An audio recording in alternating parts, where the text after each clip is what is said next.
flies back in your head. Popped out like flavor. Pry their eyes open and force them to see the truth. We will skin the sheep and sacrifice the weak. The unholy alliance has arrived.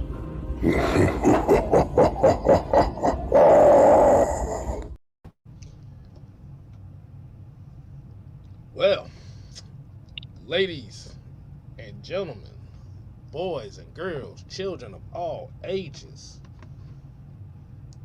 welcome to the Six Man Convo on the 6MK Live channel. I am your host, 6MK, K Styles, aka, as you see on the screen, Styles Lansky. To my stage left, as y'all already know, it is Mad Mike Luciano. And he's quiet over there, so he is contemplating things. And down at the bottom of the screen, as you already know, it is the tactician himself, Mr. Juan Costello, in the building, y'all. Yes, it is. Hopefully everybody's had a good day so far. Appreciate y'all tuning in. Hey, make sure y'all go ahead and hit that like button as soon as you come in. If you haven't subscribed to the 6MK channel, why don't you go ahead and do that for your boy? We definitely appreciate that. So before we get to the show, as we already know, we're going to have to hit those three special words, Mike. And what is it? What kind of rotted fool do you call? What kind of rotted fool do you think I am? Oh, yeah. What? Oh, How can you do such things? I am a gentleman. You rotted fool! So, why do I feel besmirched? Mike, cause, hey, so what are you now is, Sir Bloody Mike of Mad. I am Sir Michael Luciano. You rotted fool! Good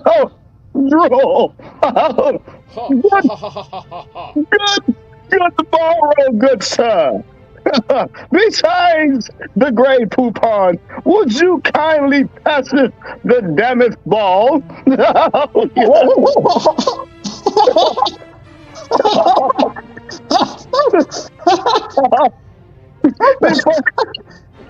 What's wrong with the place, Skittles? He looks a little besmirched. Well, look here, sir. I am not K Styles. I am Sir Six Man of K Styles. Oh, excuse me. I'm the besmirched one. Yes, I am besmirched. I am quite befuddled. He studied at Cambridge. Cambridge? Oh, wow. Well, before all of the festivities can commence, I would like to excuse myself so as I don't have underleg noises during the ceremony.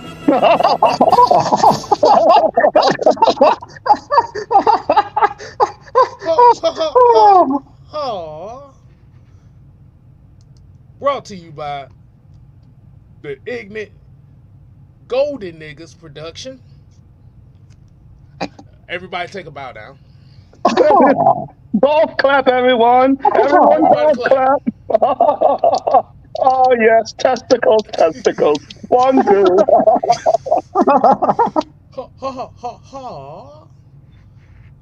Brian, people say I thought the BBC channel was That was nigger peace theater. You're welcome. You want to explain to these guys why we're acting like gentlemen now? Well, Mad Sir Mike of Mad, we were eventually told that we weren't cordial enough. Cordial. Yeah, we're not cordial enough. Well, for those that may not know what cordial means, it means warm and friendly. Oh, oh, oh. You mean delightfully pleasant there, old boy. Yes, sir. Oh, Could, that wretched fool. if y'all would like to, could you please share a pound? A pound, yes. I am so very hungry. You know what, my boy? I'd like to give you a crumb or a shilling because we don't want to seem How about a damn embarrassing. crumpet? I would rather have a crumpet. We don't want to seem embarrassing to company. So raise your cup of Kool-Aid with your pinky. Coleman. That's right. Poppycock. Everything seven. Every little centimeter. That D. Coleman is such a delight. Reminds me of the time that Styles K and I were visiting the watering hole with the other gentlemen, and we got some entertainment with the lady that likes to bend the knee. Oh, bend the knee? What he's going to say? Sir, bend over energy. Yes, it is. Turn down energy. Oh. D. Coleman say, here. Wait, Brian people said, I'll take the fish and chips and just Uncle Pump saying, quite, drool. I think I have to go to the loo because I have to drain the leakage. Oh, the drain the leakage? Please, You don't want to get accidents, do we? Please, No. go faithfully to the commode and handle your tallywhacker properly. Yeah, cause I don't want to piss in my trousers. Your knickers. You don't want to piss your knickers.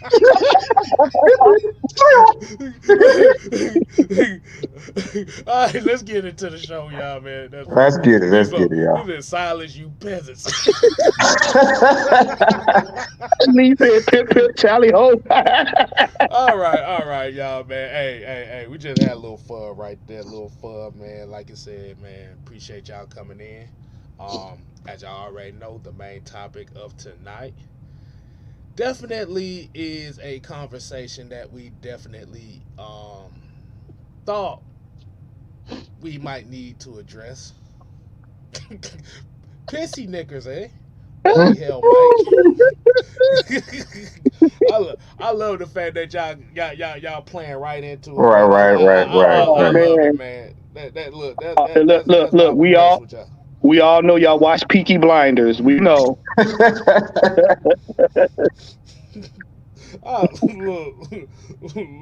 I play the music there. Hopefully YouTube don't strike this shit down because that shit is fucking hilarious. Hey. Oh man, so all right, so let's go ahead and get right into it, man. I want to ask everybody. Did anybody get a chance to see the Heavy Hitters live show last night?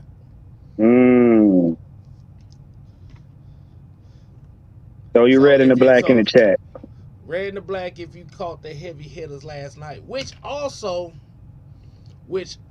didn't get a chance to mention that was the 4-year anniversary of the birth of the Heavy Hitters. Oh man.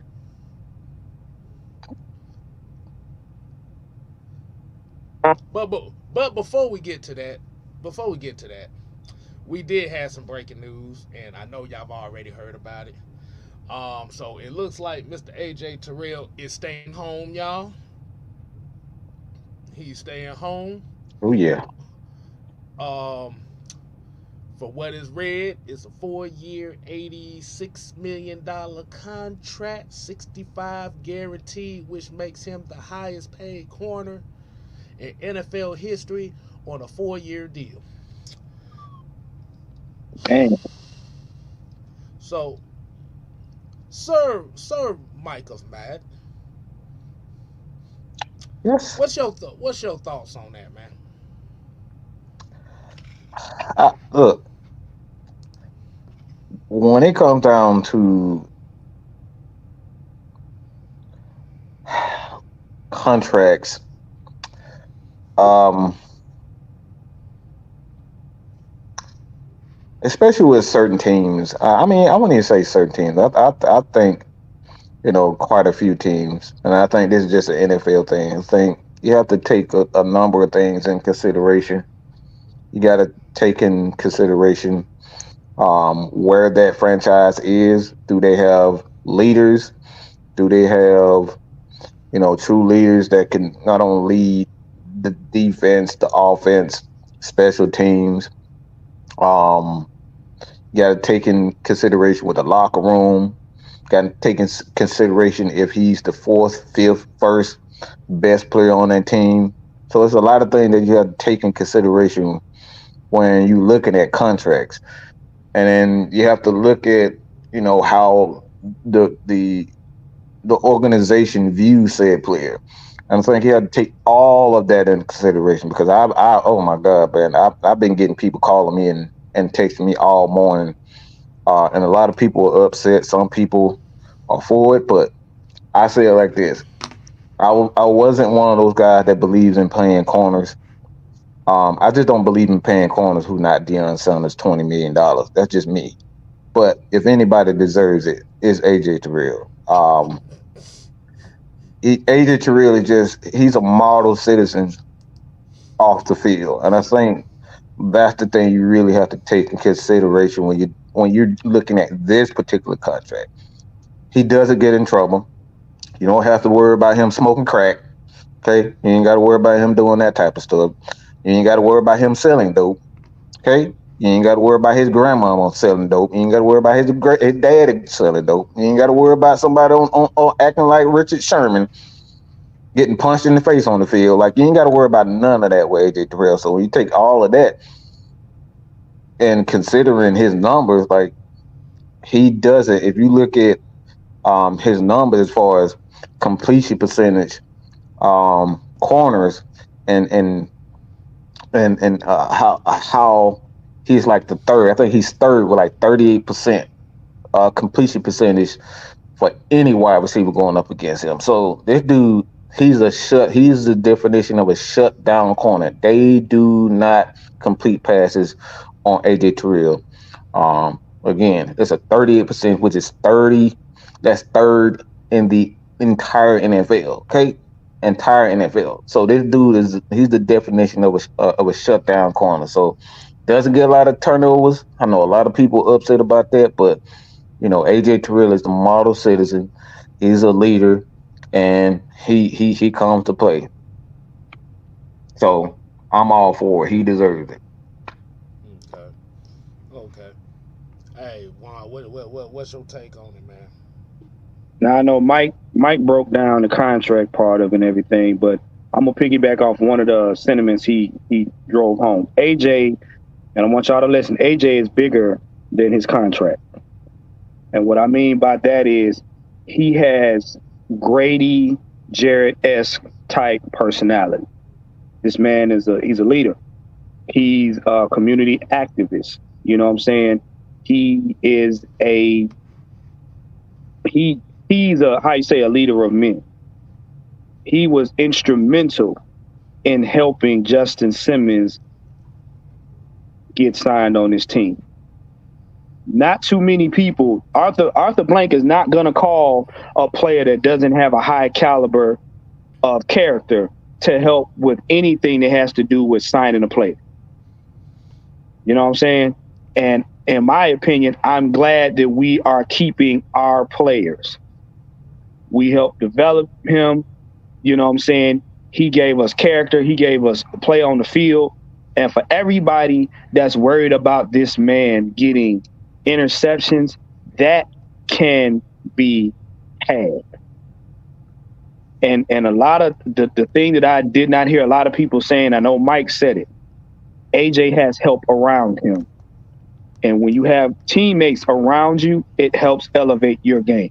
This is not a single man's game. This is a team game. All right. So I'm glad he got it. I'm glad he made history. You know what I'm saying? Every player in the league, no matter how good or bad, has quirks. AJ got them too. But the Falcons doing right by him says a lot. The Falcons including him in bringing other players in speaks volumes. And what people don't realize is now that he's got his money, usually when the player gets their money, they either got to complain to get it or when they get it, they tap out. This right here is what you're going to see. You're going to see the character in AJ or you ain't. And usually when a person knows that the team cares about them, organization cares about them, they go all out. So I'm all for it, man. I'm all for it.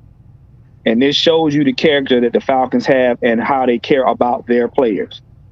We don't have the turnstile regime no more.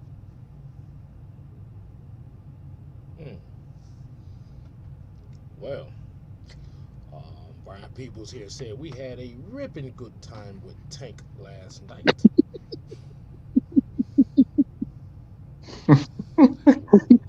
Oh boy. Oh my God. We gonna get to that. Yeah. And he also said that he recruited Bates and Simmons to get here.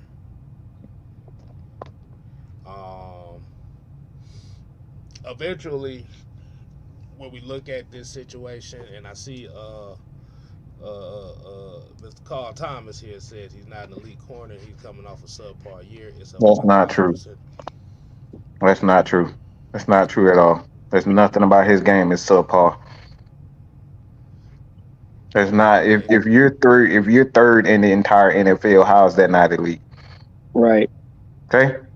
That's completion. We're talking about when he's targeted, they don't complete pass. Okay. But that's not true. But I kind of find it interesting that this is a sediment of how a lot of people think about the AJ thing. But it's very funny that in order to get Justin Simmons, is these very same type of people here that was talking about, well, AJ needs to get his money to make room for Justin Simmons. Right. Very interesting. Yeah. I find that very peculiar. But you know what, K Styles was funny, and I hate to call Carl Thomas out, but Carl's basing it off of interceptions, because when you look at his resume as a whole, AJ Terrell has been a solid player. He has been a solid player. And like I just said earlier, every player in the league, good or bad, has quirks. Everybody got something they got to work on. Even the veterans, even the future Hall of Famers, everybody got something to work on. Nobody is complete in this league. Not even Mahomes. Mahomes got stuff he got to work on. So if you're basing it off of sheer the fact that he don't have more interceptions than Justin Simmons, what are we talking about, man?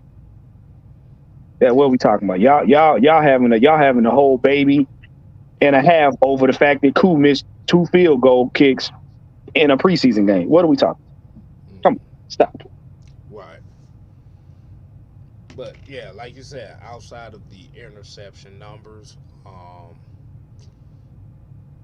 like you said, he has been instrumental in helping get certain guys here that everybody now loves. I mean, like you said, that in itself comes with the incentive of giving him the money. Like Mike said, he's kind of a pillar as far as this team. It's kind of the same thing with Grady Jarrett. They are pillars of this team. And everybody clamored and everybody loves the safety duo of Jesse Bates and Justin Simmons, but then like I said, once again, who were the two?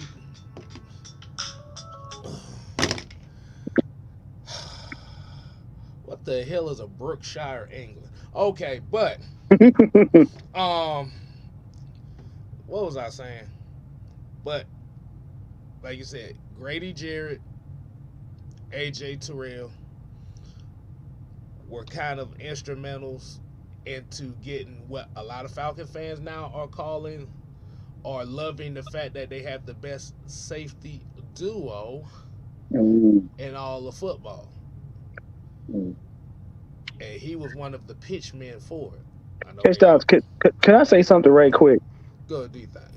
Y'all do realize, now I want y'all to think about this, and I know Mike can back me up on this. Y'all do realize something. Who did we just acquire recently?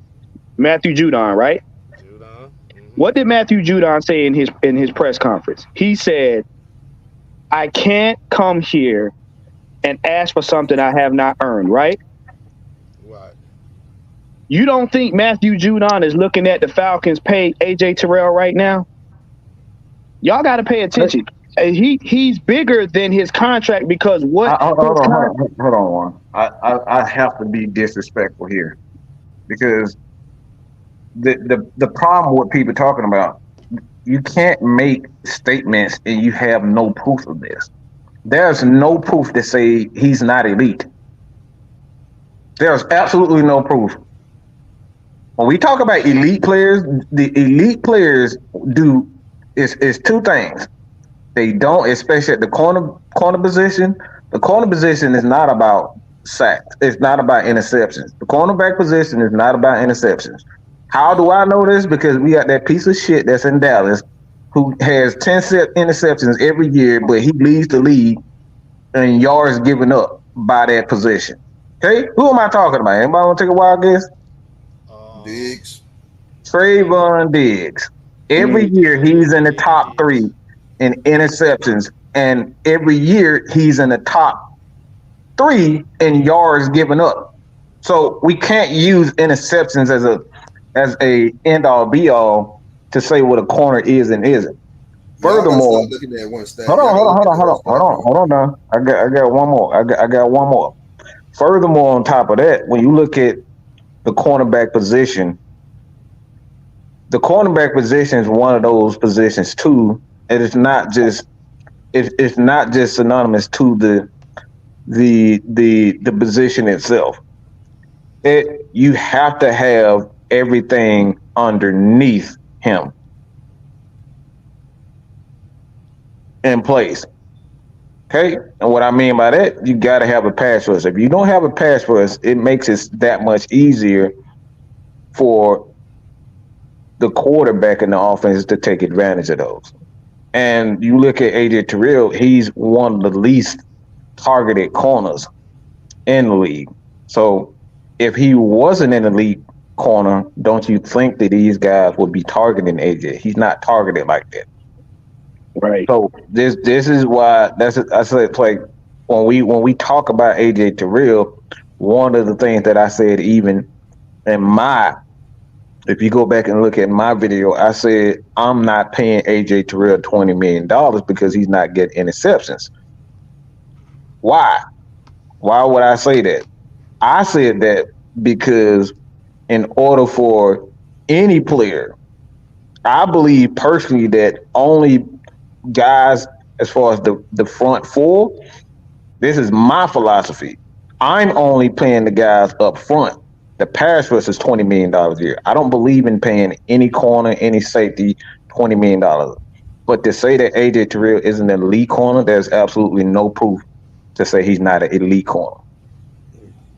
That's facts. But all right, so back to what I was saying. No, you fine. So back to what I was saying is, y'all got to look at it. When you pay one player, they know. Players talk. So AJ knew his contract extension was his time was coming up. Everybody else in the team knew his time was coming up. So you get somebody like Matthew Judon, who had a contract dispute in New England. He comes here and he's honest and humble enough to say, hey, I can't demand something I haven't earned. That don't mean he's still not looking at how they treat everybody else around him. He just saw his man that's going to be on the same side of the ball as him get paid. With this team having limited funds on paper like we do. Somehow Terry made a way and he got paid. Guess what that says to Matthew Judon? When it's your turn, bro, we got you. You know what that does for him? I'm going to go out here and ball out. Because I know at the end of the day, they're going to take care of me. Oh wow! Another thing too. Let me ask y'all a question, K Style. What's going Anybody on? know this guy named Sauce Gardner? Yep, he gonna Yeah. break the bank. He gonna break the So, fucking bank. so anybody want to know how many interceptions he had last year? Not many. Just guess. The Zero. same amount as AJ Terrell. Yep, zero. So this is what I mean by you can't look at interceptions as a barometer Oh, you talking to about Sauce rank. Gardner? You talking about Sauce Gardner, Yeah, the saucy. guy? Yeah, saucy Oh, you sauce. talking about the guy that everybody rated as the best corner in the Yeah, the best NFL? corner. He got zero interceptions, but nobody would say that he's not the best corner in the league. So you mean to tell me empty saucer got? You know what? I can't. And he played 16 games last year. Okay, 16. Yeah, y'all start calling him Sauce. Call him Ahmad. Call him by his government name. I call him empty saucer Like because that's the thing. he ain't got no, he ain't got. Y'all want to clown AJ? Well, then clown him too because he ain't got no interception either. But this is why I go back and say people don't understand football, and especially knowing DBs as I played and coach that position. When you don't get targeted a lot, that means quarterbacks and opposing offensive coordinators respect you. Right. They're not going to throw the ball to you because they know that the ball is going to either be incomplete or it could be picked off. Yeah, and y'all do realize being part of the DB room, if the front gets to the quarterback, even if it's a pressure and disrupts his throw, that makes it easier on the DBs. Why? Because they're not the focal point of the defense, which means that people like AJ could possibly get an interception. You got to have the 2 layers ahead of them doing their job, which is the front guys and the linebacker. You got to have them guys doing their job. If you're basing your whole defense on the DBs, you in trouble. Mm-hmm. You burn out a DB when all they got to deal with is coverage. That means you ain't getting no pressure up front. The quarterback back there laughing at you. So So let's put this into perspective on this deal. So they made this deal. Who do y'all think gets sacrificed from this team? On the defensive side, offensive side, but this is In No, general. it's just in general in general. hmm, because it's money. It don't really matter about the position because it's the money that you worried about. want to start from the top because does this mean that Heineke's gone?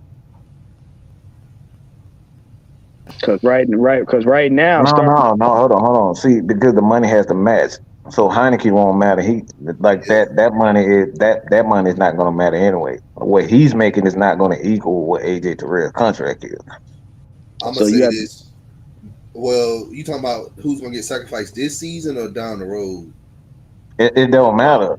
well, It's well, well, because well we're it's $20 talking about million dollars.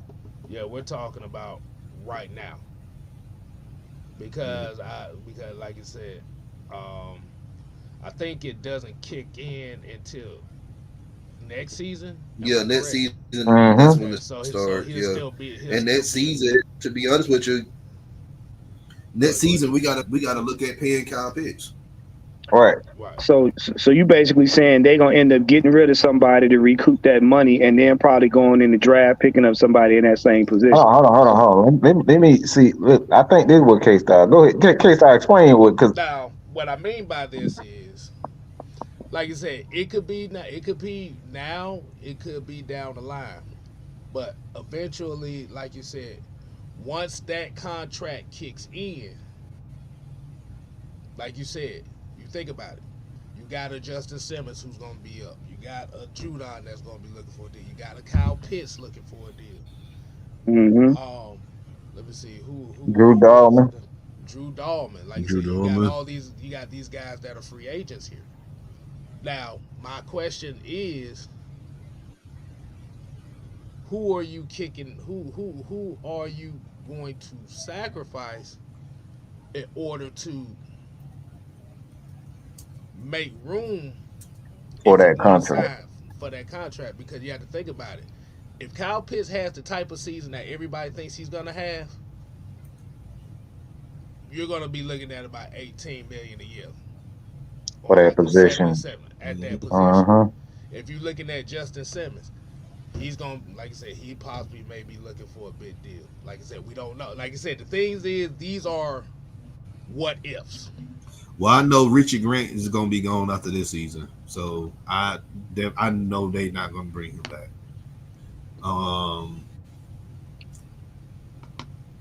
We know Tyler Algier is probably going to be his last season here in Orlando, and I don't know. If I can Caden play Ellis is another one too. Caden Ellis, or we got to think about this too, David Amayada, because if Ruke, if he can get in the season and he performs well, then yeah, you can get rid of a David Amayada, and that'll put some more money on the books. Right. So, like you said, the reason why I brought that up too is I want everybody to kind of pay attention to the flow of the money. Now, we don't know what the cap situation gonna look like for next season because So it could go up. It could go up, but the thing about it is you got a lot of key players that's going to be up for money. But this is why we always say you have to build the foundation, you have to build a culture because, like I said, when it comes to situations like this, see now you already got your heir apparent to that player already in development. So it's just like, okay, I plug him in, boom.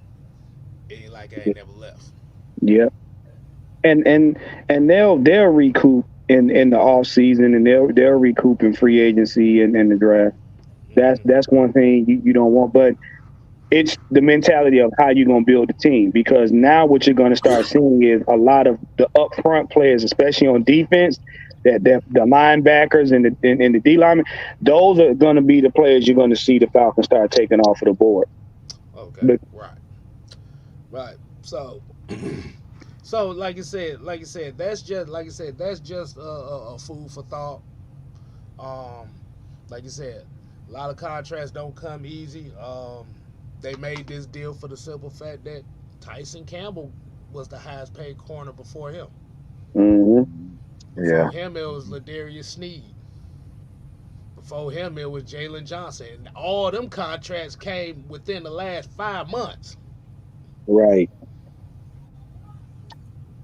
Well, interesting thing with Grady Jarrett's contract, his contract pretty much stayed the same next year. So I don't think it'll matter as far as Grady Jarrett's contract is concerned. Right. Or another person that can be a casualty, it could be I forgot, Caleb McGarry. If we can find because we're gonna have to get a solid right tackle for Penix Jr. in the future. Mm-hmm.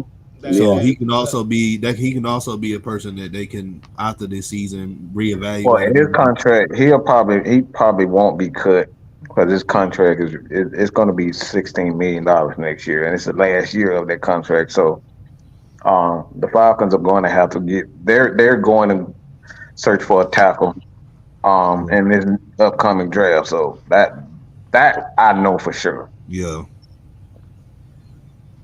Hold on, we got a couple super chats from Fred Butts. Let me go ahead and get them.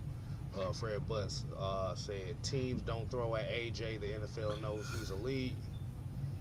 And he also said, I think Kurt is gone next season.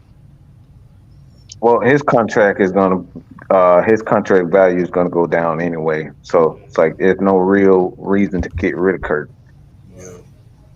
Right. And like you said, the longer the longer he stays here, the better it is. For Junebug. Yeah. Clay Melton here said, or will they restructure 3 contracts again next year? Well, Mike said, you do not want to get in the habit of restructuring contracts every year. Right. See what happened with the Saints. The Saints, they did that to a lot of their players, and they in Cap Hill right now. Every damn year. That's what happened with Thomas Dimitrov. We did it every year. Well, see, it's not really it right now. If you look at it, the cap right now where we're only at $6 million in dead cap right now with this contract with AJ. It's not a panic situation. Right. And we don't even know what the projection of the cap gonna be next year neither. So that $6 million can very well be. That's gonna Another be a thing, sore. another That's gonna, thing, another thing. The NFL is currently working on a quarterback cap anyway. So a lot of contracts that we see now could possibly be kind of be tweaked, and that's why you see a lot of teams that are signing players to like no less than 3 years. Like there, it's a 4 year deal. You rarely see a player in the NFL with a 5 6 year deal. Um, you typically see those with 4 year contracts with two and AJ's case, his is pretty much 3 years guaranteed. So it's a 4 year deal, but it's pretty much a 3 year deal for AJ Terrell for $20 million a year. So that's how contracts are going to be. And this is something we've been talking about for quite some time with the NFL. They don't want to get into uh, giving these long term deals 4 or 5 years. That's how you end up like the Saints. And the Saints right now, the dead cap for the Saints is $41 million in dead cap. Yeah. So what? So I saw Brian asked how much is Jake due next year. It looks like about 17. Yeah, and that's on About the cheap end for a tackle. That's on yeah, the that's cheap about end. 17. He's gonna have the base, but the thing about it is his dead cap after this year is gonna go down to about 12. So that could be something that they could play. Um, let's see. Don't do that. Don't you dare in your life ever do that again. The hell? Don't you ever in your damn life, boy, you've been smoking that good today. Like you, okay, so go ahead, talk, please, bro. I said Please talk. Storm Norton is damn good as Caleb McGarry for 30 million less. Y'all remember when Caleb got hurt and we didn't even notice unless we saw 75 instead of 76. Only problem was with that is after that Texans game, it became a problem too. mm-hmm. So it wasn't a consistency going from game to game because it was like the Houston game, he played well. The next game, it was, yeah. Then it was like, nah. Then he played good again. Yeah, yeah, yeah. What y'all got to understand, we cannot afford to be having any, especially at center. You cannot afford to be having that part of the offensive line bad because that will get Kurt hurt in the hurries. Let Exactly. me explain something real quick about tackles, okay? The NFL tackles don't get paid for pass blocking. Okay, let me Especially the they right tackles. Right the tackles right don't get tackles paid. don't get paid for that. You can hide right tackles. Okay, left tackle is a position that you can't. But the problem with the Atlanta Falcons right now, we're done with this saying they have a left-handed quarterback, so they're going to have to restructure the tackle position anyway. But why I'm saying this is because he's when you have a right tackle, there's a position. If you look at 75%, by 65% of the time, with our quarterback, who's a right-handed quarterback, there's always a tackle and a running back behind him or beside him, helping him. So it's very few times where Storm Norton and Caleb McGarry are alone with one of the best pass rushers in the league. Okay, so of course you're not going to see the same type of Latour's going to see the production, or you're not going to see him, one on one because he's not going to be one on one. All right, so that's the thing. Y'all got to look at the play itself. Don't look at and see if a guy isn't giving up sacks because a lot of times offensive coordinators can actually call quick plays, draws. Um, that's why if you look at Arthur Smith last year. That's why he was calling the same plays to Bijan Robinson on the right side of the field to get the ball out of his hands, so the right tackle won't have to, so he won't have to pass block for more than 3 seconds. So that's why you look at Caleb McGeary. The play calling is helping Caleb McGeary. The play calling is helping Storm Norton because the offensive coordinator understands that if he calls these long developing plays, defenses are going to get the best of these tackles. So you got to give credit to these offensive coordinators that help hide these offensive line deficiencies. So it's not always, all right, this is one of the best tackles. That's why you always see guys leave certain teams. They was pretty much elite on one team, but they go to another team. It's like, what the hell happened to them? Well, it's because the play calling has changed.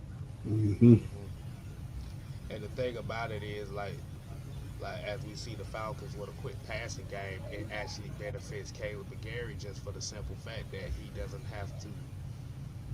don't have to drop back and try to hold for 5-6 seconds. Because your average right tackle is not that good of a pass protector.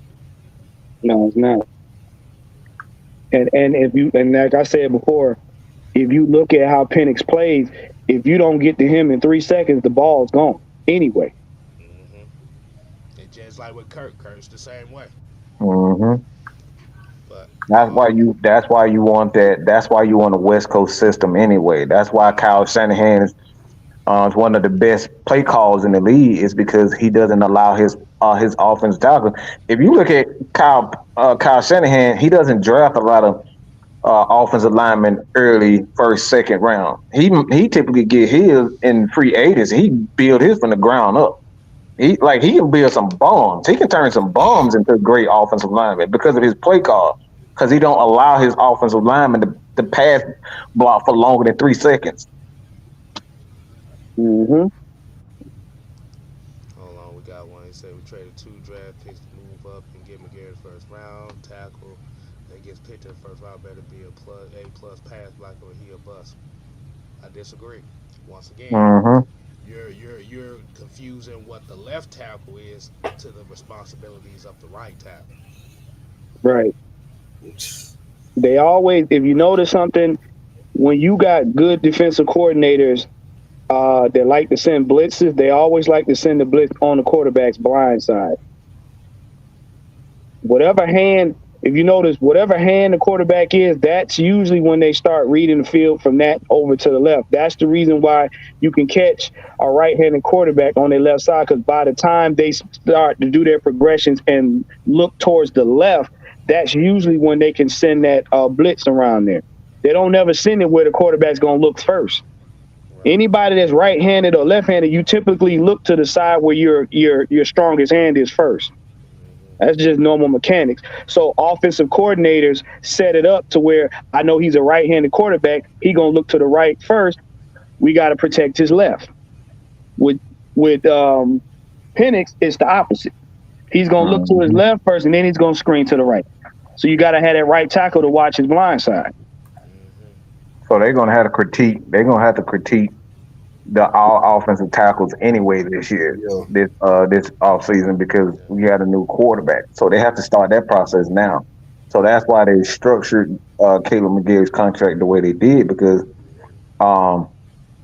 and they haven't really done anything with Jake Matthews' contract, is because they got to figure out, all right, what's this year is going to be like with Kurt.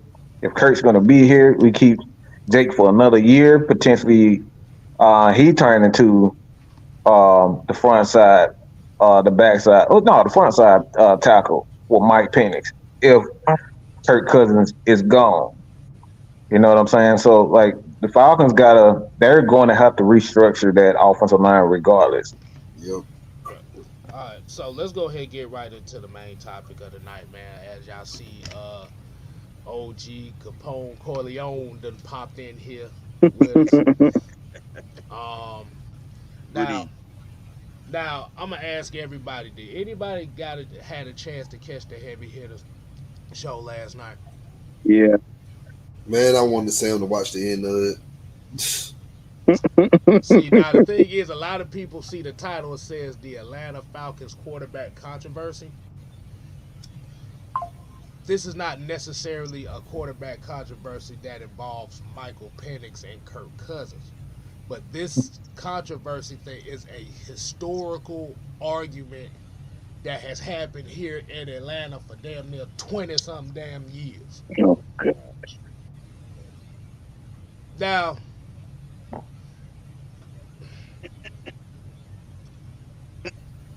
said conversation happened last night. As y'all already know, Mr. Tank was on there with us. Um, it brought me to a question of this whole Justin Fields situation, because the whole basis of the argument was, which was originally said, was we hate Justin Fields. But like you said, happened to review it last night, reviewing the show last night.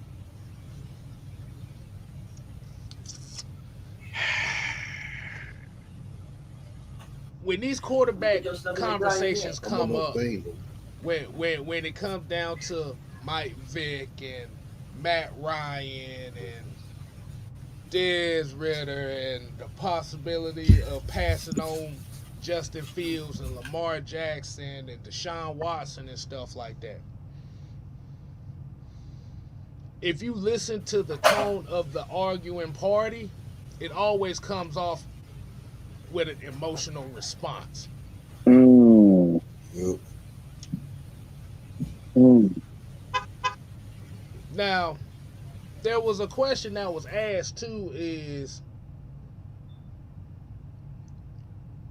why we never say anything good about Justin Fields.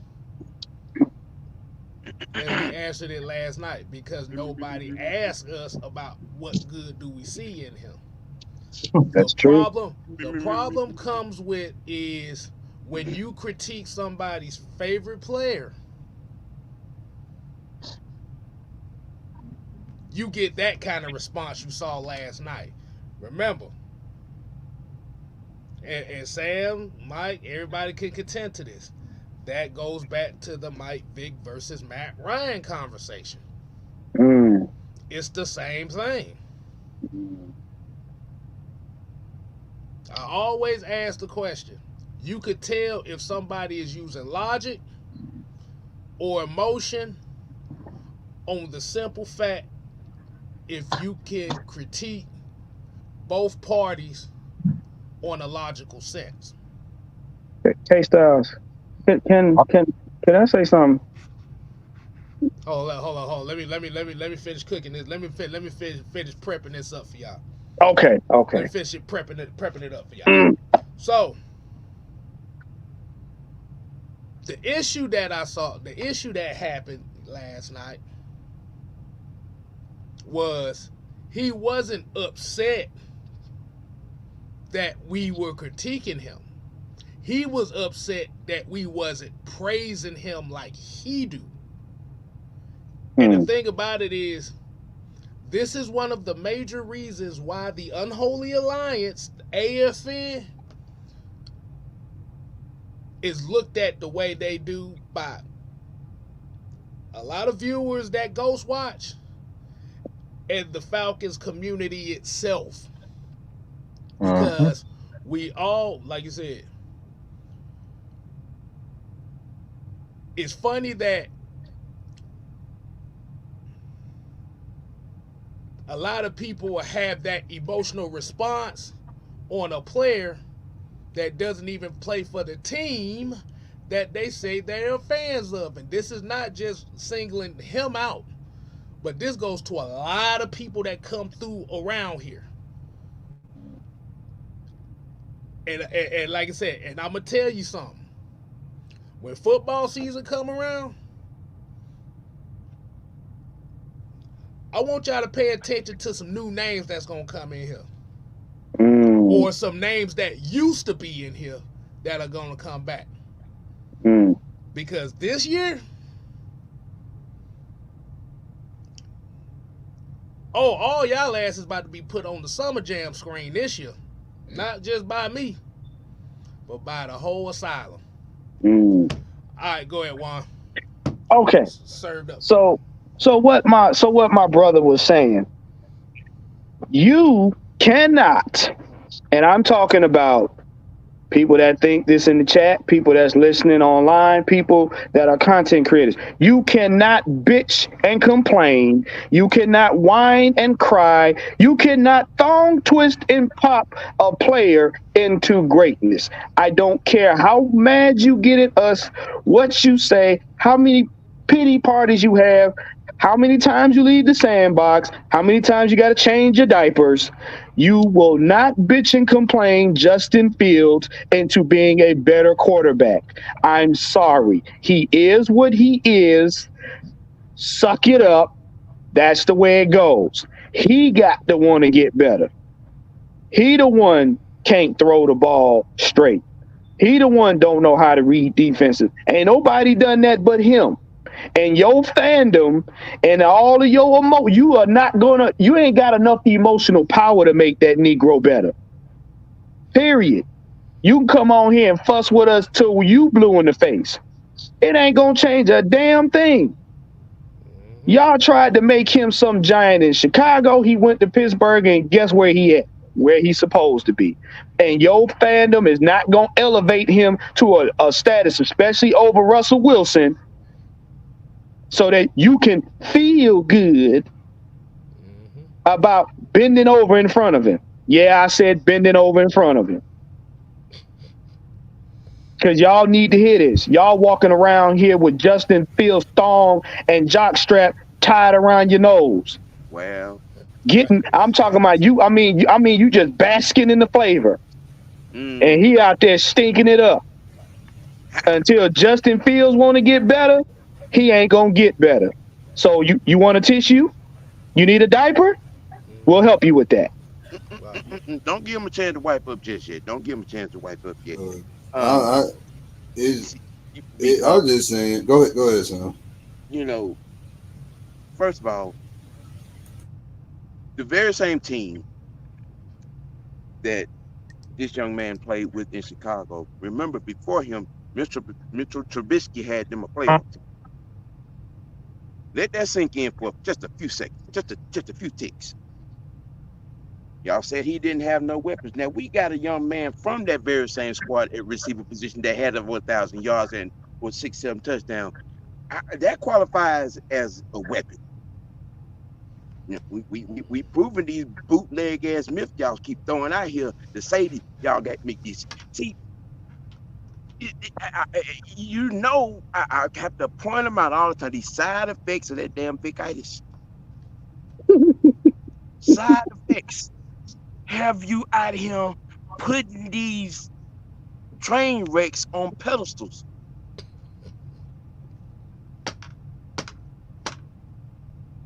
The boy played 49 games in Chicago and won 12.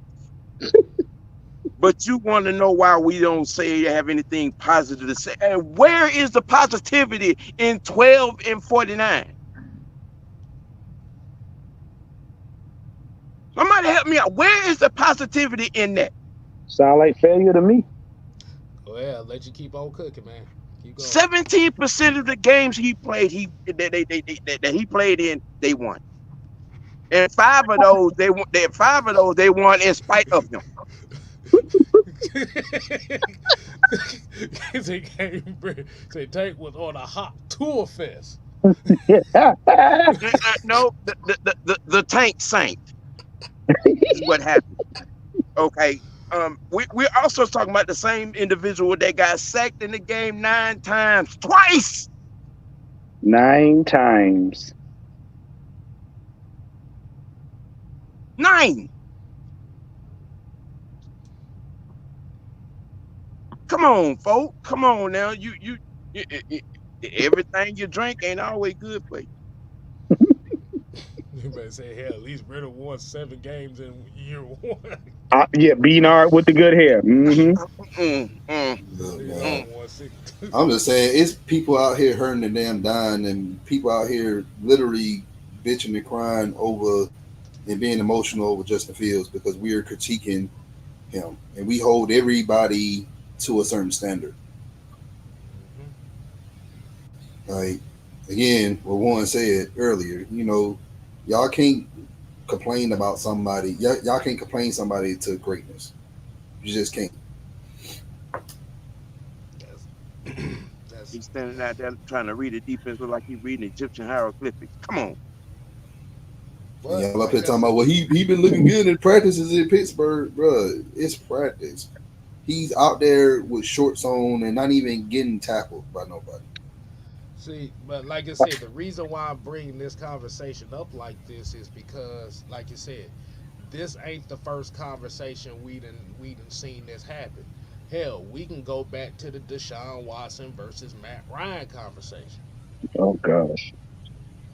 You can go back to the Matt Ryan versus Mike Vick conversation. Like I said, this has been a historical argument between Falcon fans for the last 20 years. I have a dream. Can I ask another question? Go Why ahead. the hell y'all want us to get all the damn hand me down quarterbacks? What is this sibling rivalry? Y'all always want the Falcons to get the leftover clothes, hand me down shoes, underwear that's been worn. Hmm. This will work for the Falcons. Right. Look, nigga, we ain't Clorox or Perk Plus. We can't get the stains out. What's Hmm. wrong with y'all? Right. Mm-hmm. But yeah, like Eric Mack here said, he said he was a little too emotional about Justin Field. That's what had me say, "Boy, stop." And the thing about it was a lot of people in the comment section that was pretty much saying that too.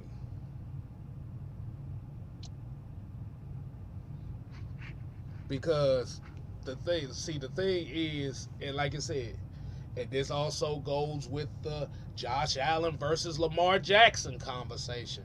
This goes like it's favorites.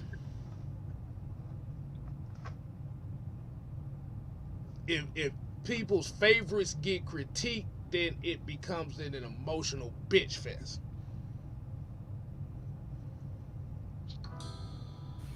Like I said, the thing is with the Falcons history, you cannot rewrite history. Can you say that again, K Styles? Just Please, say for it the one more people in the time. back. For the Say With, it one people more in the time. back. within the Atlanta Falcons history, you cannot rewrite history. A lot of people had a problem with Matt Ryan because he wasn't Mike Vick. But you can't erase him from Falcons history no matter how hard you try. You can't. You don't want people to erase Mike Vick out of Falcon history. Ain't much to erase. God damn it, Sam. You try Hey to make a Sam, point. Sam, I got a question. Sam, and this is for Sam because Sam lived in the eight. Well, he was old enough in the '80s to understand and remember. Did Portland Trailblazer or Kentucky fans bitched and complained Sam Bowie into greatness? No. I mean, you can't wish uh paper thin bones to be great. And I'm and for the people who don't understand who Sam Bowie is, he was the player picked before Michael Jordan. Mm, And I know a lot of mm. Trailblazers fans to this day, I'm pretty sure they got a lot of holes in their walls in Portland. And, Shit, and they got him twice. Cause a, remember, they picked a, Greg broke Oden over damn Kevin Durant. a broke Yep.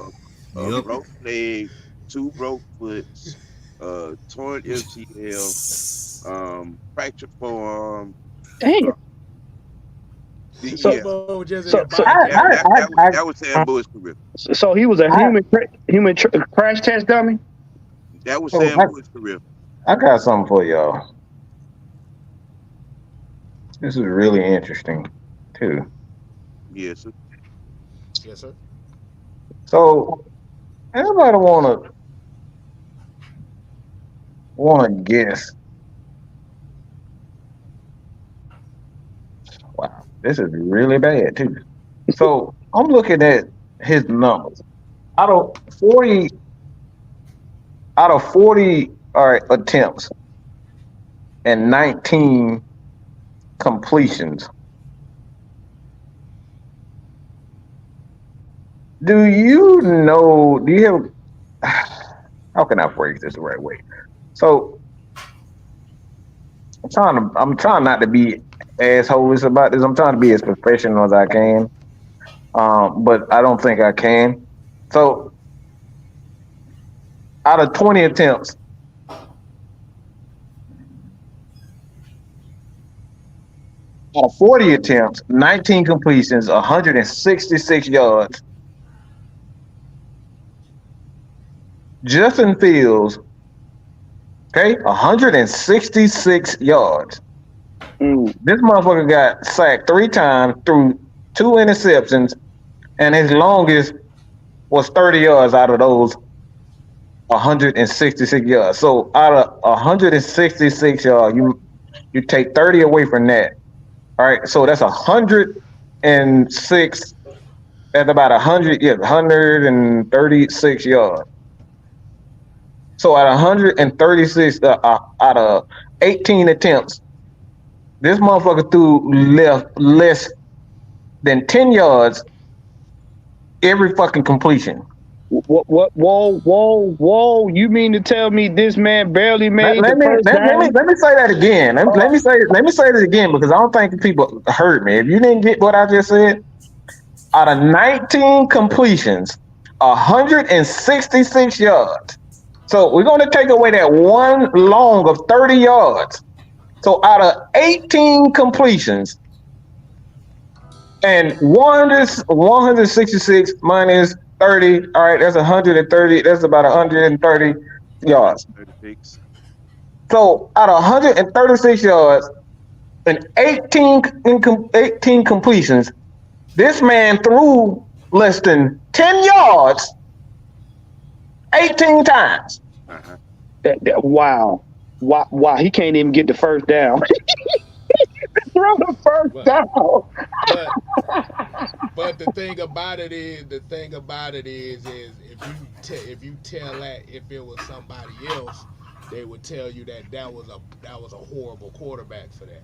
It was a trash. And I got an answer for that one too. I got an answer for that because it's this guy, the backup quarterback. Okay, the backup quarterback for the Bears. Anybody remember who he was last year? Tyson Baggett. Yeah. Tyson Baggett. Okay. Division 2. Division 2 football player. Okay. Daddy arm wrestling champion. Wow. Oh wow. I forgot about that. Wow. God damn. Y'all look in the chat when y'all get the chance. So this guy and his first start with this team, okay, and this is the backup quarterback that barely even had. Okay, he didn't have any start. So I think that was his first career start. So this man, I'm gonna just pull this one up. 25 of 37, 236 yards, and that's one of his worst games as a Chicago Bears quarterback. That's one of his worst ones. So if he's doing that as a guy that was, I don't even think he was drafted, was he? Oh, Tyson Baggett? Nah, he wasn't drafted. Yeah. So this man here is putting up better passing numbers than your starting quarterback. And this game, he was 21 or 29, 162 yards, got sacked one time, didn't throw any interceptions. So you got your backup quarterback putting up better numbers than your starting quarterback that we say is, and this is one of the main reasons why we saying that, like, all right, y'all say we hate this man, but this man he putting up more pathetic numbers than the damn third string quarterback. And we're supposed to say something nice. How the hell am I supposed to say nice? Motherfucker look like buckwheat in the dress, okay? I mean, thongs can be bras for some people. Hey, we finna get to this damn question here from Christy. She said, aren't the Falcons doing what other teams are doing? What team player they top 2 QBs in the previous preseason games? I don't know why some people are complaining. What is y'all thoughts on that? Protecting the investment, man. That's what it comes down to. Protecting. You got 2 guys you invested in. It's like the candy now, ladies. You eat some now, save some for later. Y'all complain about the quarterback position for so much. My soul is raw. We got a veteran quarterback because we in win now position, and that's what we going with. We just paid him $180 million. Then we just drafted a quarterback for later. You don't put your assets on the field unnecessarily so we can make y'all, once again, feel good. Because here's the scenario, God forbid. You put Kirk out there and he get hurt, we going to be the biggest dummies for paying him $180 million and getting him hurt. With second string O-lineman, not the first. You put Penix out there, which y'all already talk about his needs, and we get him hurt. Y'all gonna say we the biggest dummies in the draft because now we ain't got no future. And we're gonna be nail biting because if Kirk Cousins get hurt, we gotta put Taylor Heineke out there. And you saw what happened. And look, you saw what happened to Opie Taylor. That's what I'm gonna call him, Opie Taylor. Opie Taylor. He had a meltdown in the middle of the field. He had a 4-second fumble that became a touchdown. Did y'all forget that? Right, so why do you want us to risk the future of our team so y'all can feel good? Yeah, y'all better be happy with what we got on the field right now. Let the regular season take care of itself. That's why y'all not GM. Dumb stuff all the time. Exactly. Let me see. Okay, so everybody want to hit this one. It said, KB said, it wasn't that Vic fans hate Ryan. It's the hypocrisy amongst the fan and the media. People criticize Vic for accuracy, but neglect that his team was shit. I got this. I got this. Go ahead. I got this. All right, so let me read that again. So I make sure I'm not. Hold on. Everybody, class, repeat after me. It wasn't that Vic fans hated Ryan. It wasn't that Vic fans hated Ryan. It's the hypocrisy amongst fans and media. It's the hypocrisy amongst fans and media. People criticize Vic's accuracy, but neglect that his team was shit. People criticize Vic's accuracy, but neglect that his team was shit. But they made every excuse for Ryan's shortcomings. But they made every excuse for Ryan's shortcomings. All right, so I'm not crazy, okay? So, all right. I got this. Oh Lord. Mr. KB, Mrs. KB, I don't know your gender. So I'm just gonna be respectful with that, all right? Oh yeah, you would just say KB, man. You ain't had to say Mr. I mean, look, motherfuckers with all these pronouns and look, shit, you gotta be careful these days. Motherfucker trying to look. All right, let me get to it. All right, so nobody criticized Matt Ryan's shortcoming. I don't know what fucking planet you on, okay? When you literally hear motherfuckers say that white boy took our job, okay?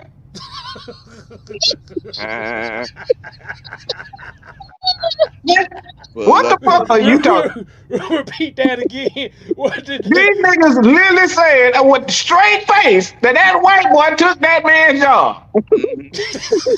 Yeah.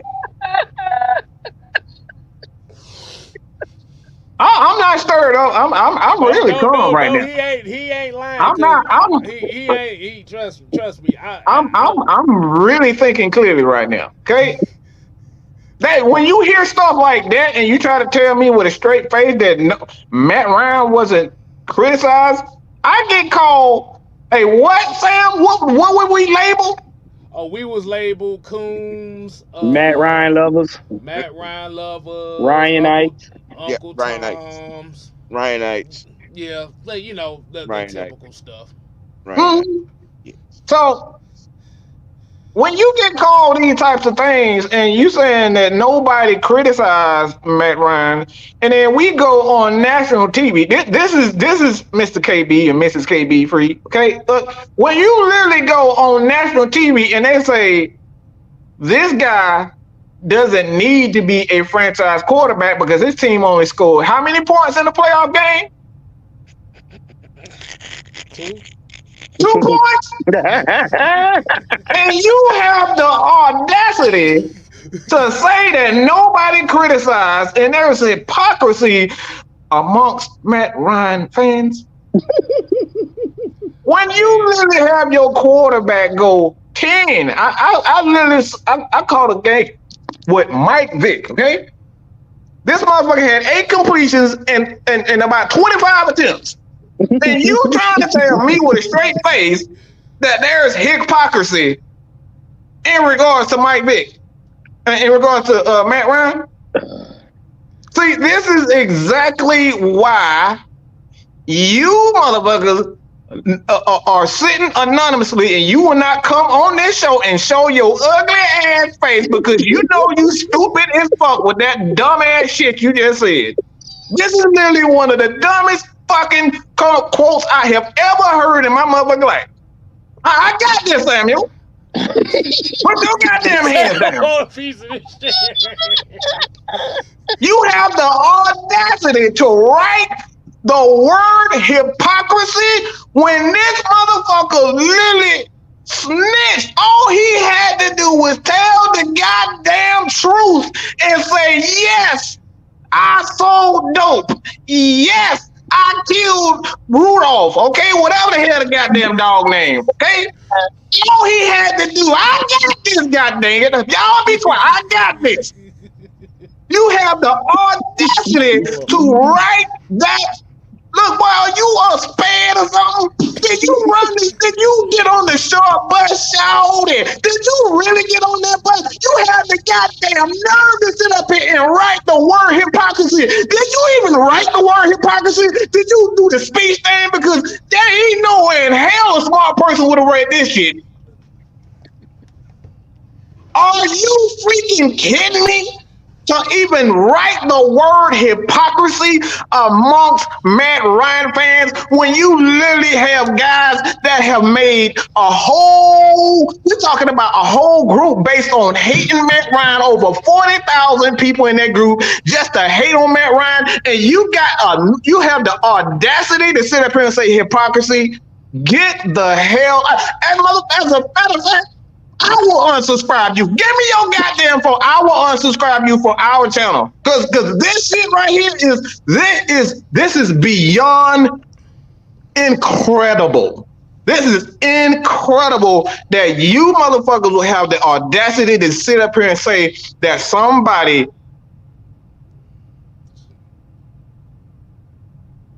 hates. Like, wow. This is incredible. So go ahead. Y'all, oh wow. This is beyond baffling. Y'all do realize that Matt Ryan was blamed for losing the Super Bowl. Hell, you have to remember the city was crying for Matt Ryan to get traded after 2008, after they lost the first playoff. Yeah, they've been wanting to trade They wanted to trade Matt Ryan every damn year. Every year. We literally got traded. Everybody was happy. Oh, Marcus Mariota, man, he gonna have a resurgence year. Bro, the whole city threw a goddamn parade like they got we got emancipated or something. With Right. They had a Juneteenth celebration for Matt Ryan leaving. Let me tell you this. They celebrated Matt Ryan getting traded more than when Donald Trump lost the election. Let that shit sink in. Let that shit sink in. Am I lying? Tell me I'm lying. Nah, you ain't lying, bro. But man. look, every club in the city of Atlanta was giving away free drinks that night. Bruh, were they? Free Were drinks they? and free food because Matt Ryan got traded. They was passing. They was passing out gone Matt Ryan hats. Y'all ain't see him? And look at us now, 2 years later, 2 years removed, and we still trying to figure out how we can get back that level of competition at quarterback. He talking about it's hard to write full thoughts. Of course, if your goddamn head is big as a damn pea. Can we back this up Go a little ahead. bit? And We got Tank in here. He said Matt Ryan is to blame for that Super Bowl. Go Of ahead. course, that little cocksucking ass Lord. gonna say something like that. Oh Lord, here he go, man. Don't Look, take. look, Come look, on, now. look, Let's look. not do it tonight, bro. Let's Look, I'm Oh, I got time tonight. I got time tonight. I got time. I'm gonna need you to leave your emotions on the pillow. Hey. Let Sam get it. Let Sam get it. Yeah, let the irate guy get it.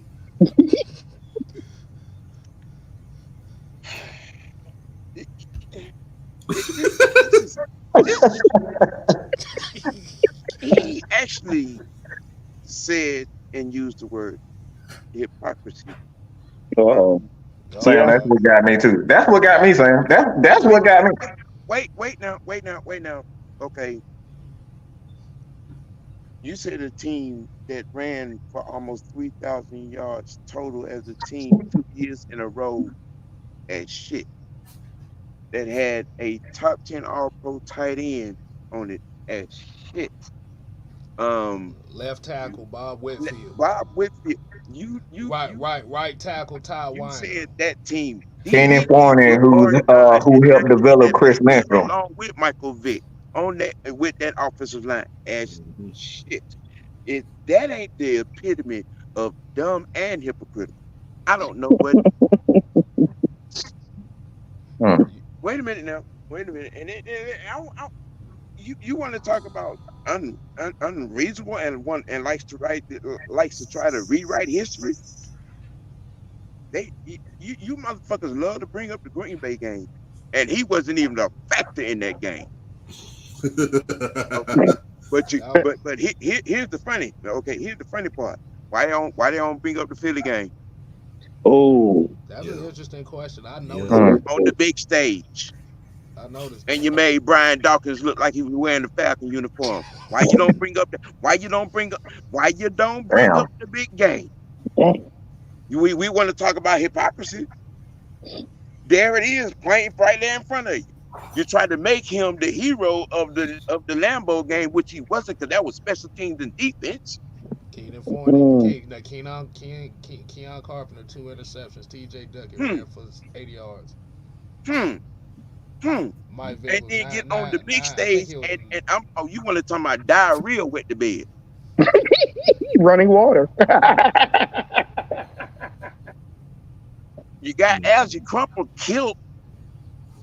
I thought he was dead. I really thought Algie was dead. I'm gonna lie, I thought everybody on that team was dead that game. Right. You want to talk hypocrisy. I'm like, I seen that. Brian Finneran was wide open. He overthrew him every damn time.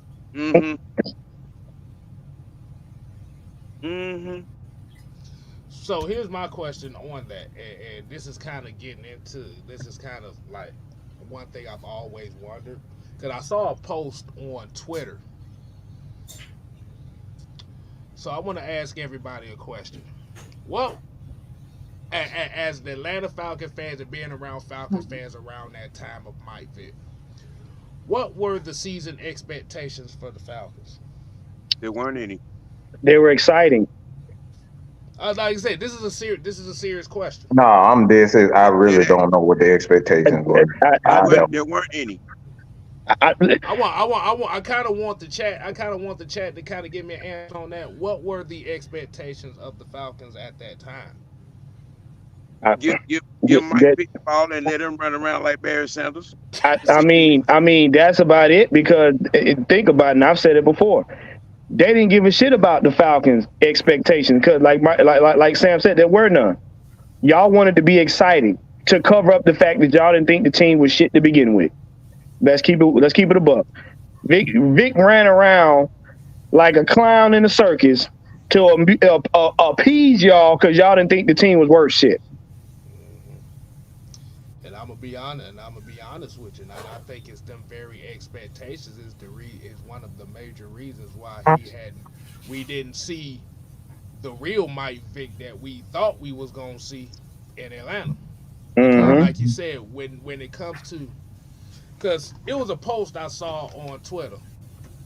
They said the Falcon fans didn't have championship expectations until Matt Ryan became the quarterback. Before that, nobody gave a damn. That's true. I want to see if anybody agree with me in the chat on that. KB need look. He boys. This stop. Stop typing. Okay. Brian People got the 499 said Roddy White looked like a bust with Vic, but he looked all pro with Joey Harrington. Let that sink in. Got him. I can't do nothing.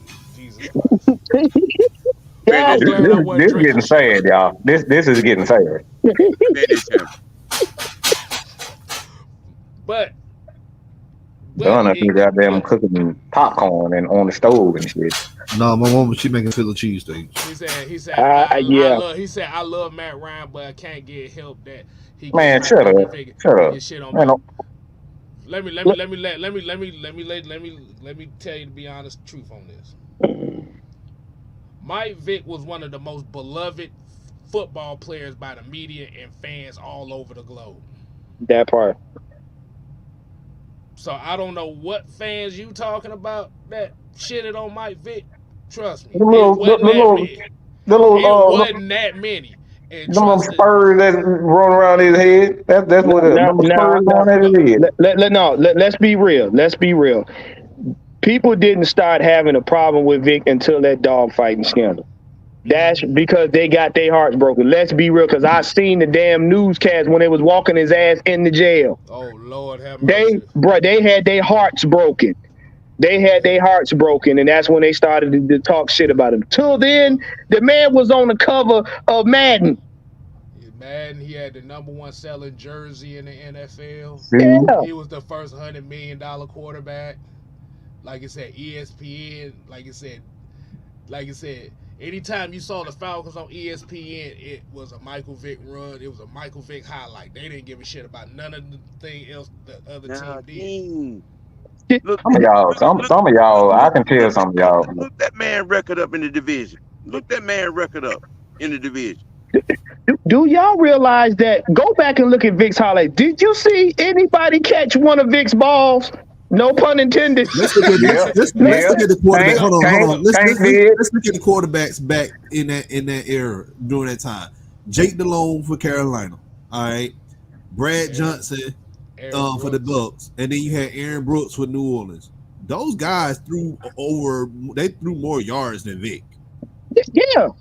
But I've never seen any highlight where they highlighted the person that caught the pass from Vic. Vic was running around.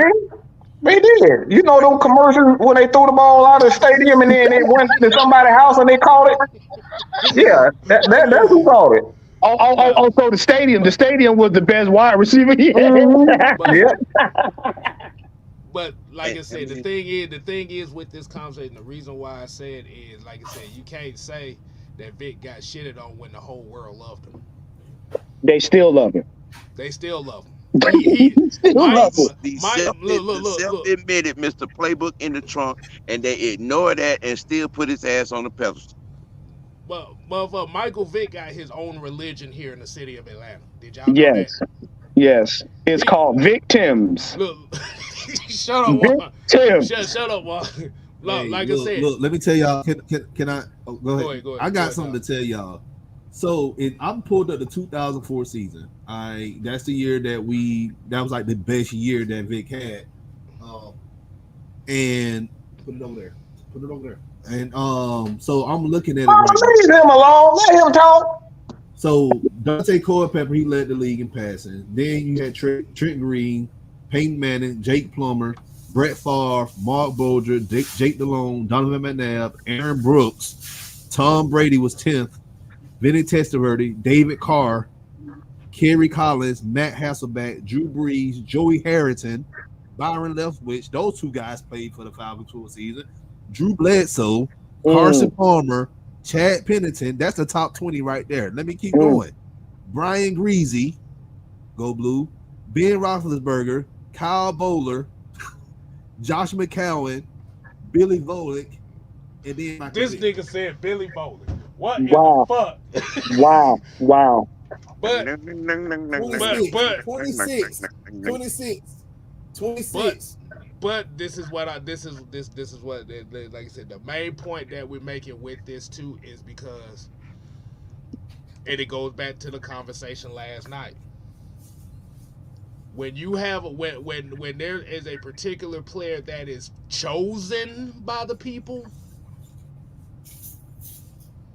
and I'm talking about the vast majority, because you have to remember Michael Vick was chosen by the people. Like you said, he is a god down here. I think people worship Mike Vick more than they do God down here. I'm gonna be honest with you, based on the conversations that I've had.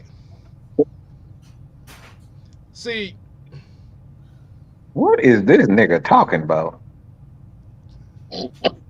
they had to publicly lynch him. They don't do that at the time the blacks. Nigga, he's lynching dog. What the hell are you talking about? The fuck? Whoa.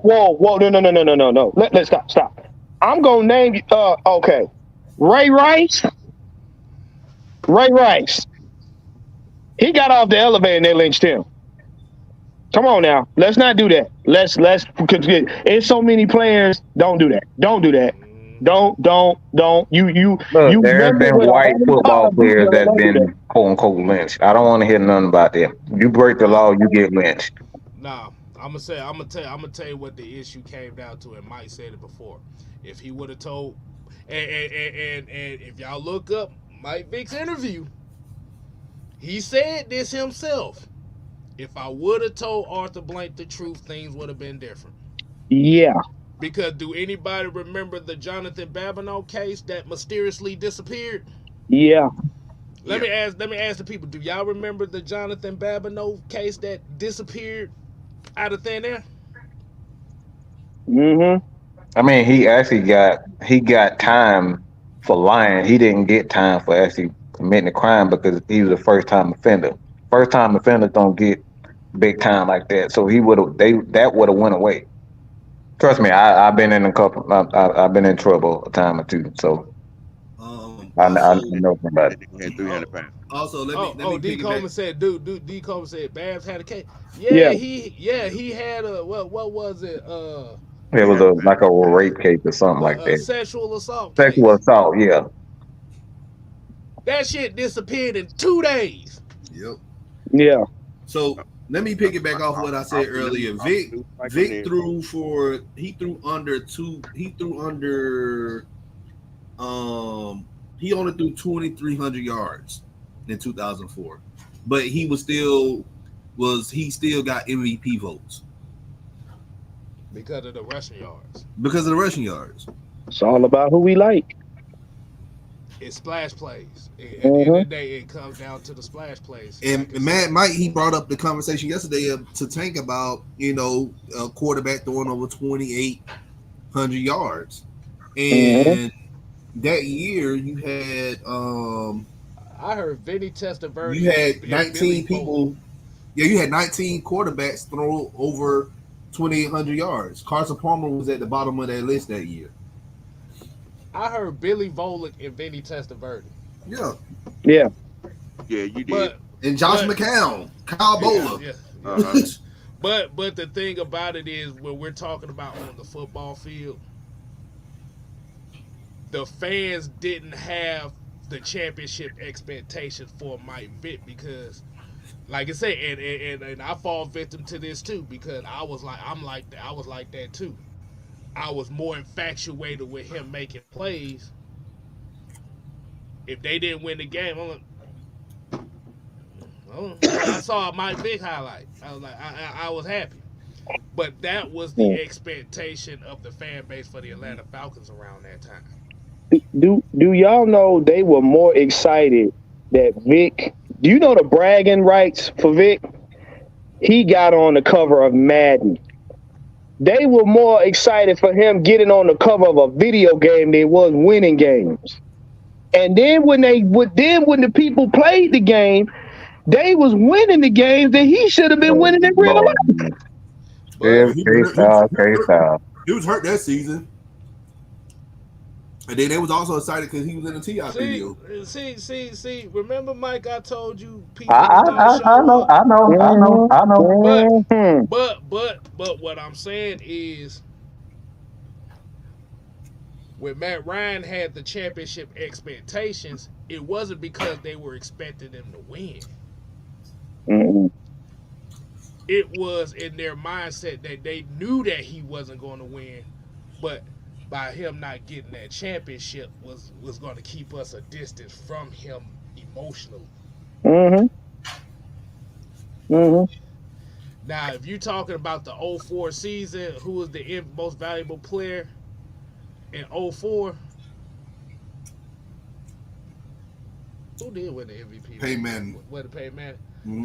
Because the year before that, Peyton Manning and Steve McNair were co-MVPs. Yeah. And that year it was Peyton Manning and like Vic got the one vote, I believe. Look. Let's be real. Right. The only caveat they would have given Matt Ryan was the fact that he beat Tom Brady. That would have been it. Either one at Super Bowl. That's the only caveat they would have got. They wouldn't have given him no more credit than that. See, I'm gonna be honest with you. I think they would have been more mad if Matt Ryan won that Super Bowl than him losing. Yep. I think they would have been more mad if he won that, because it comes down to the how dare you win and fuck up our prophecy type thing. Mm-hmm. Because look, I'm just saying, don't shoot. Well, if you try to shoot the messenger, I made out of titanium, motherfucker, so you ain't gonna hurt me. But right. Jerome said T.O. should have won MVP in 04. Yeah, he ain't play enough games in 04. Though. He got hurt. He got hurt and he came back in the Super. He came back in the Super Bowl. Back in the Super Bowl with a broken fucking ankle. And right. See this right here. That right. No, this right here. Mm-hmm. Big fans, what happened? 28-3 happened. Where's the lie? It ain't. I saw with my own two eyes by a lot of people in that Super when we went to go see that Super Bowl. They were mad as hell that they lost. But then they also said too, thank God that white boy didn't win it, because I didn't want to hear about him for the rest of my life. Right. That is true. Yeah. I actually heard that myself. And I told, and when I seen that, I literally went to them motherfuckers and said that y'all are not Falcons fans. Y'all are not Falcons fans. Y'all were just here. Y'all became fans of the Falcons because of it, and y'all have literally outworn y'all welcome. See, they were customers. Just put it like that. But we're saying all this to say this. These are the very people that despises everything that we do. If you look at the other side, the majority of the detractors comes from that guild of the Justin Fields, Lamar Jackson crowd. And like I said, we've had to learn to accept it. Like you said, the unholy alliance will never fit in when it comes to this Falcon shit.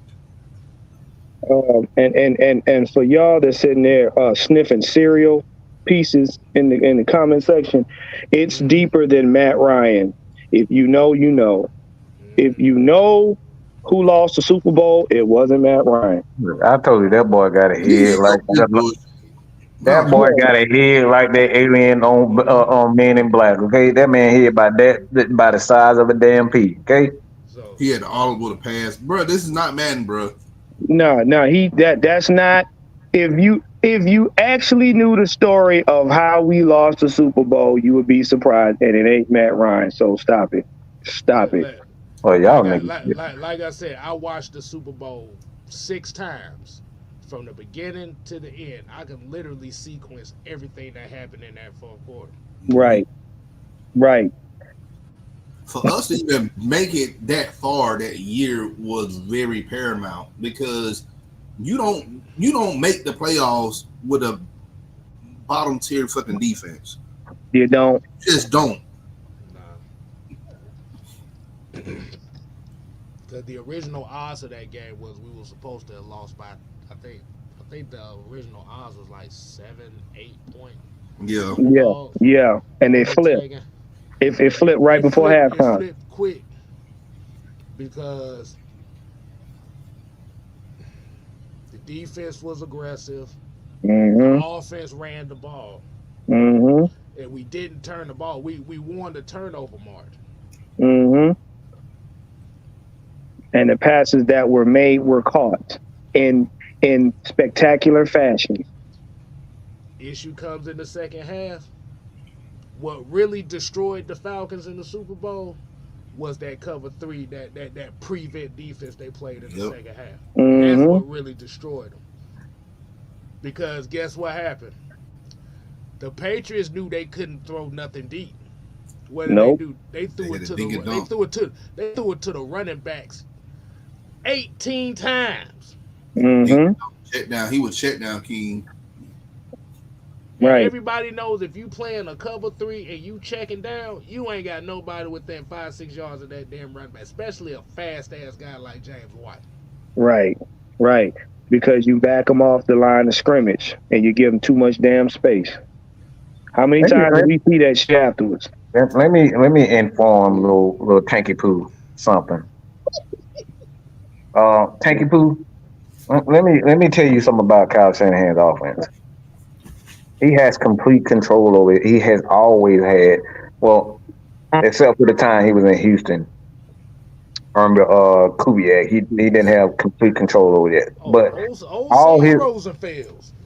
So he had complete control of the offense. So this is why quarterbacks in his system don't audible. Because his offense, he likes to get the play in around 12 seconds. Okay? Everybody knows that. So if you watch a San Francisco 49ers and watch when I see this, their plays come in around 15 to 12 seconds. So you got to call the play within about 5 seconds. So when you actually get the player to the line, you got about 7 seconds to even hike the ball. You don't have time to shift guys or anything. All right. So that's his offense. So for people to say that all Matt Ryan had to do was audible, he and Kyle Shanahan actually explained this on Fox, where he said he only has X amount of time to get the play to actually call the play. Okay? And that's his reason why they had that fight in 2015 with Julio Jones, Roddy White, and it was somebody else. It may have been might have been Tony Gonzalez, but they actually had a fight, and Kyle Shanahan was actually going to get fired in 2015, but I think it was Tommy Dimitrov that begged him to give him another chance. So that's how that came about, because he doesn't like to give his quarterbacks complete control. So anybody and everybody knows this about his quarterback. So if you know your football, you will know this about Kyle Shanahan's offense. And this is why you look at the last 3 NFC championship games, they've lost the exact same way. He loses the exact same way. Yep. Because of this is how his offense is. He does not change his offense. He has never changed. Well, he changed his offense one time, and that was 2016 because they forced him to do it. The Atlanta Falcons forced him to do it. Mm-hmm. So let's go ahead and start winding down. About 7:47. I'm about hungry, the motherfucker. I'm full right now. Of course, your ass is full. That That boy had a whole steak plate over there I while the show know. was going. No, Mm-hmm. it was Philly cheesesteaks. I had like 4 of them. How the hell you? Nigga, is there Oh my any other God. room for your other organs? That'd be all right.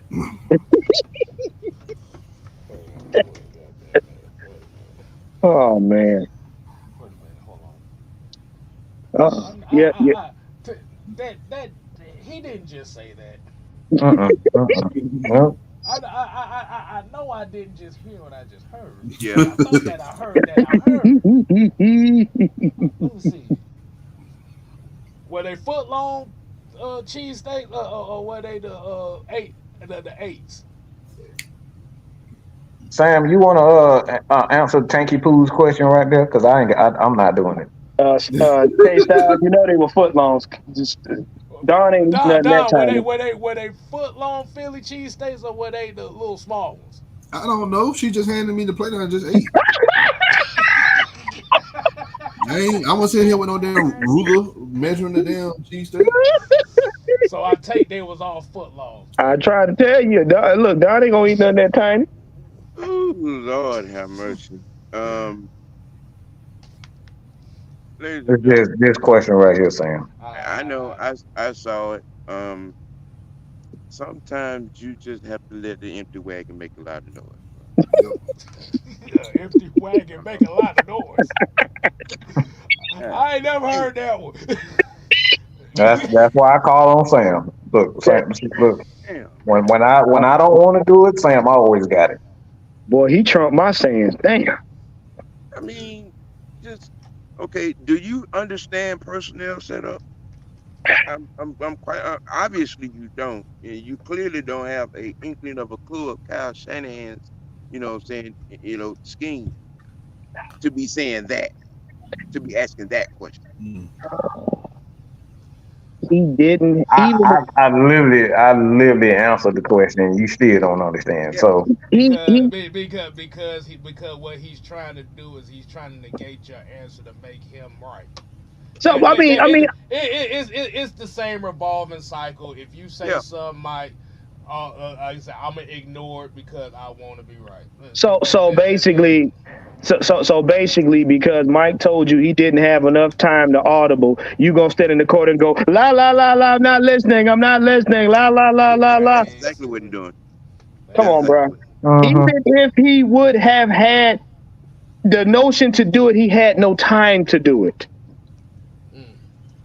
But what do I always say, guys? Look, Tanky Poo is not disrespectful. His coochie is wet right now. Okay, he's not being disrespectful. No. Well, what do I always say? Somebody please say. Somebody please say my friend. We used to this. That's not disrespectful to us. Okay, trust me. We veterans. Trust me. Trust me. Y'all done isolated us from the Atlanta Falcons space for 3 years, bro. Y'all can't really disrespect us. So y'all seen what he just said? Yeah. K-Styles, can you say my line, please? Again, it's not your job to understand stupid. There you go. No, I know what you're talking about. Look, trust me, that's not disrespectful to us. Okay, we vets at this. That is not disrespectful. Now, I can talk about his mama. But okay. See, you can't disrespect outcasts. Y'all gotta realize that. No. Yeah, Mucho. Yeah, his mama loves to swallow. So. Not she knows the taste. It's spicy too, by the way. She said it's spicy. It's tangy. No, it's spicy. She said, "Ooh, that's spicy." Just like them Philly cheesesteak that done just swallow. Well, it's quite clear that this young man's common sense is as long as a whisk off a mosquito's ass.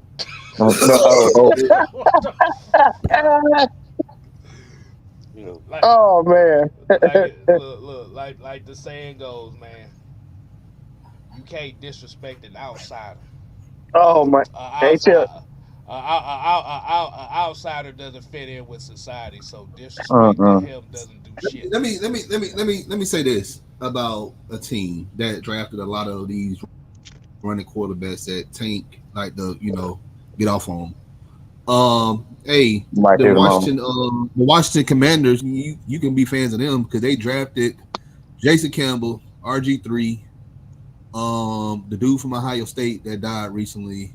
And these I'm talking about first round quarterbacks, and they just drafted Daniels out of LSU.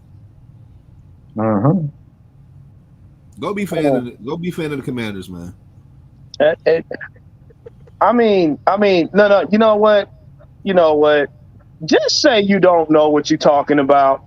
Just say that. I mean, because at this point, there is no scenario you can come up with that's going to undo that nor justify what the answer that man might give you. Just say you don't know. Just say you just like black running quarterbacks. Just say that.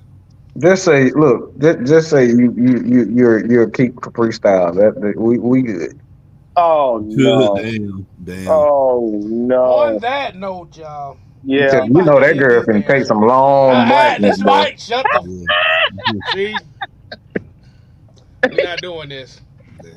And that concludes Negro Peace Theater. I Thank think you for everybody joining. likes freestyle. Nope. We're not doing that. Until next time, y'all. Y'all ain't about to get me canceled out this motherfucker with that bullshit. Only reason Mike doing this because it ain't his channel. But, oh well. So, man, damn the saying, y'all. Y'all enjoy y'all goddamn day.